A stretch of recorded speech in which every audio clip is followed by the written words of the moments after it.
안녕하세요. 축진망입니다. 오늘은 보강 시리즈 두 번째 첼시, 뉴캐슬, 맨유, 토트넘 편입니다. 원래 첼시, 맨유, 토트넘만 하려고 했는데 뉴캐슬도 댓글에서 해달라는 얘기가 있어서 뉴캐슬까지 한번 다뤄봤습니다. 항상 이적시장 시청해주셔서 감사하고요. 또 열심히 달려볼 테니까 비슷한 영상이 궁금하시면 구독 부탁드립니다. 자, 먼저 첼시입니다. 첼시는 스트라이커가 필요한 상황 같습니다. 일단 24-25 시즌 명백한 스트라이커 유형의 선수는 잭슨 한 명이었다고 볼 수 있겠죠. 마르크 기우라는 선수가 있지만 너무 어려서 프리미어리그에 내보낼 만큼의 선수는 아니었기 때문에 일단 잭슨 한 명 체제로 갔다고 볼 수 있을 것 같습니다. 또 잭슨이 굳이 따지자면 정통 9번은 아니라서 또 다른 유형이 필요했잖아요. 아무래도 잭슨은 연계형 공격수의 느낌이 있고 또 직접 득점은 살짝 약하면서 동료에게 도움을 줄 때는 그래도 강점이 있는 그런 느낌의 스트라이커여서 마무리를 지어줄 스트라이커가 필요했습니다. 특히나 첼시가 뒤에서부터 만들어 나가는 건 꽤 괜찮다고 볼 수 있는데 이 득점력 부분에서는 상승이 필요했고요. 그런 상황에서 첼시가 여름 이적 시장 최우선 과제 중에 하나가 스트라이커를 영입하는 거였는데 마침 또 리암 델랍이라는 선수를 데려오게 되었습니다. 이적료는 550억 정도 되고요. 나이가 어려서 나중에 다시 팔기에도 적절한 자원입니다. 그래서 첼시 입장에서는 이 델랍을 데려온 게 아주 빠르게 일 처리를 잘했다. 이렇게 볼 수 있을 것 같습니다. 자, 이렇게 스트라이커 고민을 해결해도 첼시가 남아있는 고민들이 있습니다. 일단 센터백인데요. 센터백의 숫자 자체는 그렇게 부족하다고 보이진 않습니다. 코릴, 찰로바, 포파나, 토신, 바디아실, 디사시까지 있습니다. 그런데 챔피언스 리그 가는 팀 치고는 코어 센터백이 약한 편이거든요. 장기적인 주전을 코릴과 포파나로 봤을 때 코릴은 성장하고 있긴 하지만 리그 최상위권 수비수라고 볼 수 없고 포파나는 부상이 너무 많은 편이라서 주급도 비싼 편이라 보유하기 조금 애매한 자원입니다. 게다가 디사시 같은 선수도 스쿼드 자원으로 분류하기에는 조금 애매한 부분이 있죠.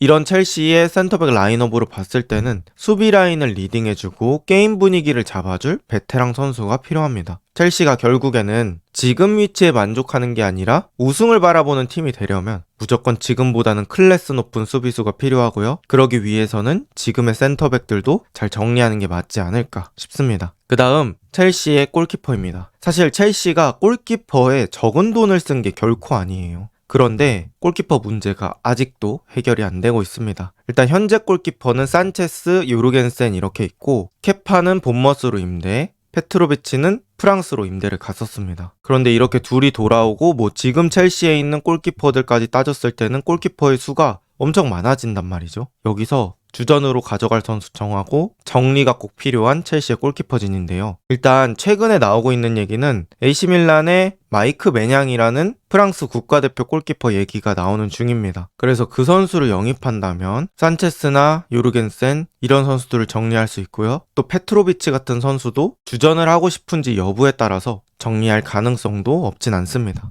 일단 메냥이 부상 빈도가 없는 편은 아닌데요. 그럼에도 불구하고 지금 첼시의 골키퍼들보다는 괜찮은 자원으로 생각이 되고요. 또 경험도 없는 편이 아니기 때문에 첼시의 수비진까지 잘 리딩할 수 있지 않을까라는 생각이 있습니다. 어쨌든 첼시는 이 골키퍼를 빨리 정착해야 더더욱 안정적으로 성과를 낼 수 있을 것 같습니다. 그 다음은 첼시의 왼쪽 윙어인데요. 이건 그냥 왼쪽 윙어라기보단 오른발잡이 왼쪽 윙어입니다. 지금 첼시가 왼쪽 윙어로 볼 수 있는 선수가 산초, 조지 이런 선수들이었거든요. 그런데 산초가 맨유 복귀를 한다고 가정을 했을 때는 주전급 오른발잡이 왼쪽 윙어가 필요하지 않을까 싶습니다. 왼쪽에 왼발잡이 윙어로 그냥 정발 윙어처럼 활용해도 되긴 하지만 오른발 선수들이 그렇게 많지 않고요. 만약에 펠릭스가 첼시에 복귀한다고 했을 때도 펠릭스는 완전히 윙어 스타일의 선수는 아니다 보니까 이 오른발잡이 왼쪽 윙어는 충분히 고려할 만한 가치가 있다고 생각이 되고요. 은쿤쿠 왼쪽 윙어 실험도 실패를 했었습니다.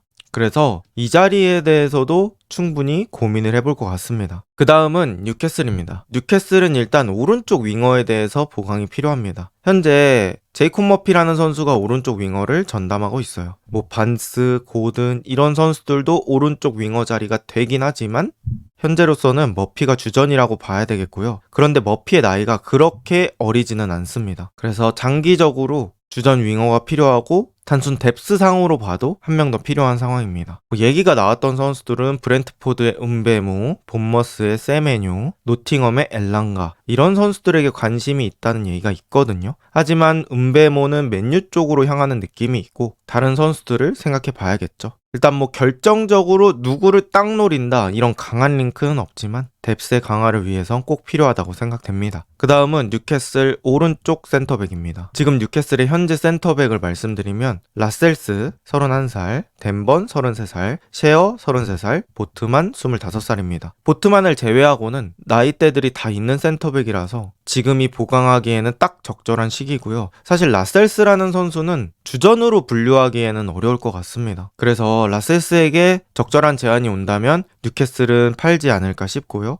그리고 덴번하고 셰어는 나이가 많기 때문에 20대 센터백이 필요한 상황이에요. 그리고 제가 저 뉴캐슬 현재 센터백에서 주황색으로 칠해놓은 선수들이 오른발잡이 선수들이거든요. 그래서 웬만해서는 오른발잡이 센터백을 영입하는 게 맞지 않을까라는 생각이 있고요. 뉴캐슬이 지난 이적 시장들에서 계속해서 팰리스의 게이를 생각을 했었는데 여전히 관심을 유지하고 있다고 합니다. 뉴캐슬의 게이 사랑 엄청난 것 같습니다. 그 다음은 뉴캐슬의 골키퍼고요. 현재 뉴캐슬의 골키퍼 두브라부카 36살, 닉포프 33살입니다.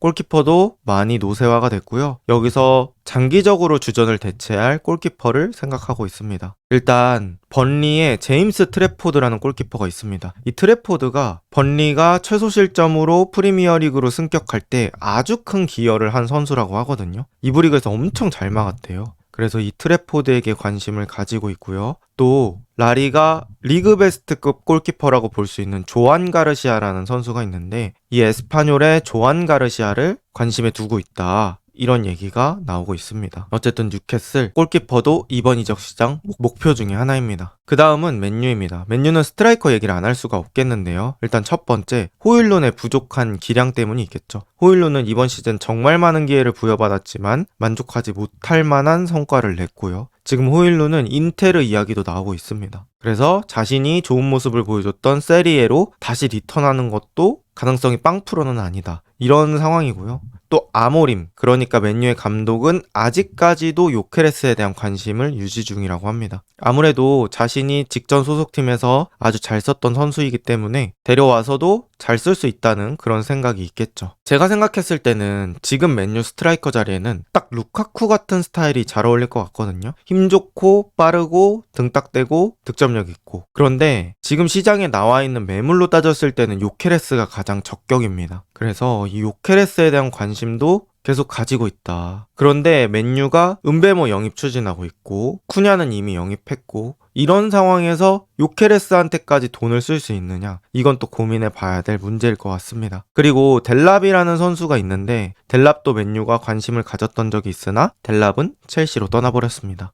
그 다음 맨유는 중앙 미드필더 얘기가 나오는데요. 아모림이 지속적으로 운동 능력 좋은 8번을 원한다고 밝혔답니다. 그러니까 공 잘 차고 이런 능력도 중요하겠지만 많이 뛰고 신체 능력 좋고 탄탄하고 이런 스타일의 8번을 원한다고 했죠. 6번이 아니라 또 8번이라는 건 말 그대로 박스 투 박스처럼 움직이거나 육각형 스타일의 미드필더를 원한다는 겁니다. 그리고 카세미루가 이 맨유의 중앙 미드필더 자리에서 뛰기에는 이제는 나이가 좀 들었고요. 또 코비 마이누라는 선수가 성장이 정체되면서 이 중앙 미드필더에 대한 고민이 계속해서 늘어나고 있고요. 에릭센이 계약 만료됐고 마운트는 밥값을 하지 못했고 그렇기 때문에 이 선수단의 퀄리티 자체가 완전히 좋은 상황이 아니에요. 그래서 맨유가 생각해 볼 수 있는 건 첫 번째, 콜리어 같은 선수가 눈부신 성장을 한다든지 두 번째, 히울만이나 모리타 같은 그러니까 스포르팅 시절에 아모림이 중앙 미드필더로 썼던 그런 선수들을 원하지 않을까 생각을 합니다. 그래서 우가르테의 짝이 어떤 선수가 될지 혹은 우가르테 브루노를 주전으로 삼고 3선에 서브 미드필더를 구입을 할지 지켜보도록 하겠습니다. 그 다음은 맨유의 윙어입니다. 사실 맨유는 윙어라고 표현하기보다는 투공미 중에 하나라고 볼 수 있겠죠. 일단 맨유가 가르나초, 레시포드, 안토니 이런 선수들을 보유하고 있지만 감독이 이제는 원하지 않는다고 봐야 될 것 같고요. 산초가 첼시에서 임대 복귀하게 되면 일단 아모림 스타일에서의 윙어는 맞긴 합니다. 산초도 미드필더 스타일의 윙어라고 볼 수 있기 때문에 투공미 자리에서 또 테스트를 받아볼 것 같고요. 일단 쿠냐 오피셜 아주 큰 힘이 됐죠. 프리미어리그 검증됐고 쿠냐는 만약에 아모림이 경질되고 포백을 쓰는 감독이 오더라도 똑같이 활용될 수 있습니다. 은베모도 맨유와 근접했다는 얘기들이 계속 나오고 있고 역시 프리미어리그 검증됐고 은베모 역시 포백으로 바꿔도 충분히 사용 가능한 윙어입니다. 그래서 만약에 맨유가 은베모까지 영입을 완료한다 하면은 공격진의 뎁스, 네임밸류 이런 거는 빵빵하거든요. 왼쪽에 뭐 쿠냐 산초, 오른쪽에 은베모, 아마드, 그리고 마운트, 브루노도 위쪽을 소화할 수 있기 때문에 뭐 이 정도로만 보면 뎁스 자체는 상당히 든든합니다. 그래서 맨유가 이 윙어 측면에서는 성공적인 보강을 진행하고 있지 않나 라고 생각해 볼 수 있을 것 같습니다. 그 다음은 토트넘 얘기인데요. 토트넘은 사실 어떤 스쿼드의 빈틈을 얘기하기보다는 감독 얘기를 먼저 해야 될 것 같아요. 일단 다른 팀과 다르게 감독의 거치가 불분명하기 때문에 포스텍이 남는다면 그렇지 않는다면에 따라서 이 스쿼드의 방향성 자체가 아예 달라질 것 같습니다. 이것부터 정해야 3백인지 4백인지부터 시작이 되고요. 뭐 그 외에 플레이 스타일 어떤 걸 원하는지, 어떤 유형의 미드필더를 잘 사용하는지 뭐 이런 것들이 정리가 되겠죠. 사실 토트넘은 선수보다는 이 감독을 유지를 하느냐 또 내보낸다면 어떤 스타일의 감독을 데려오느냐 이게 가장 중요한 결정이 되지 않을까 싶습니다. 그럼에도 스쿼드에서 한번 보강할 부분을 찾아보자면 첫 번째는 토트넘의 윙어입니다. 좀 딥하게 들어가면 왼쪽 윙어라고 볼 수 있는데 토트넘이 사실 왼쪽 윙어 뎁스 자체는 꽤나 두꺼운 편이에요. 따지자면 거의 6명까지 얘기를 할 수 있는데 일단 손흥민, 그 다음에 오도베르, 토트넘 유스 무어, 그리고 지금 임대로 와 있는 텔, 그 다음에 임대 복귀할 솔로몬과 힐입니다. 자, 여기서 초록색으로 칠한 텔은 일단 임대로 들어와 있지만 어떻게 될지 몰라요. 토트넘 입장에서는 텔을 완전 이적시키는 것도 고려하고 있는 것 같긴 한데 정해진 건 없고요. 또 솔로몬하고 힐은 아마 임대로 돌아오더라도 자리가 없어서 나가지 않을까라는 생각이 있습니다. 냉정하게 봤을 때 손흥민은 30대 중반으로 향해 가고 있는 윙어고요. 손흥민을 대체할 왼쪽 윙어가 필요합니다. 이건 장기적으로 볼 수 있을 것 같고 일단 가격으로 봤을 때는 오도베르가 그 역할을 해줘야 되긴 합니다. 그런데 이 오도베르가 다음 시즌에 어느 정도 퍼포먼스를 내줄지 이것도 생각을 해봐야 될 것 같고요. 주전급 선수를 살 건지 아니면 오도베르나 무어를 키워볼 건지를 생각해 봐야 될 것 같습니다. 그 다음에 텔에 대한 추가 임대 영입도 고려해야 하는 부분인데요. 제 개인적인 생각으로는 저는 텔에게서 엄청난 무언가를 느끼지 못했고 또 텔이 만약에 영입하게 된다면 가격이 상당히 비싸잖아요. 900억에서 1000억까지도 얘기가 나오고 있는 선수여서 보드진들이 텔의 가능성만을 보고 그 정도 금액을 투자하는 게 맞는 것인가 라는 것에 대해 아직 물음표는 있긴 합니다. 그 다음 토트넘의 그 외 기타를 보자면 로메로가 일단 챔스 나가는 팀에서 뛰고 싶다고 말했었던 적이 있는데